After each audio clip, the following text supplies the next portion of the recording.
That balance is something I strive for, and I advocate for this community using the skills picked up over the last 20 years as an attorney, and that's something I'd like to continue to do for 2 more years.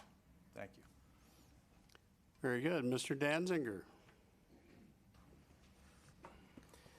All right, so I used my opening statement to kind of talk about myself and why I'm running. I'm going to take this in a whole different direction. For my closing statement, I would like to address the elephant in the room, the concern of the resident that was not addressed tonight. And again, I appreciate the residents that had the fortitude and the voice to voice this concern to my face. 3 religious Jews running for commission. This is a shul takeover. I have heard this accusation numerous times over the course of the last few weeks. So first, let me say this. The shul is an entity whose entire purpose of existence is to service the spiritual needs of a large portion of Surfside residents. Without the congregants, without the need for such an institution by a large population of Surfside residents, the shul as an entity would not exist.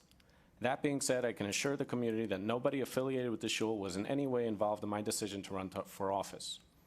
I would like to take a moment to share with you what being religious means to me. As a religious person, I believe in a higher power that controls the world. I believe this power created each of us to contribute towards the betterment of society and a better world.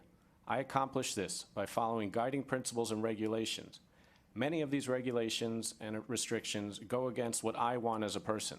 I do not want to wake up at 7 in the morning to pray. I do not want to pay 3 times the price of food just because it's kosher.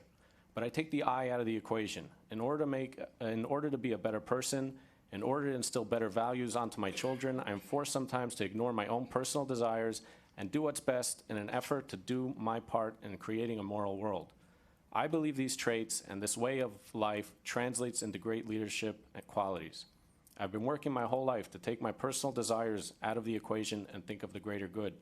If elected, I can promise you I will take these qualities into office with me, always putting my own personal desires aside for the benefit and the greater good of all the residents of Surfside. Thank you, good night, and God bless.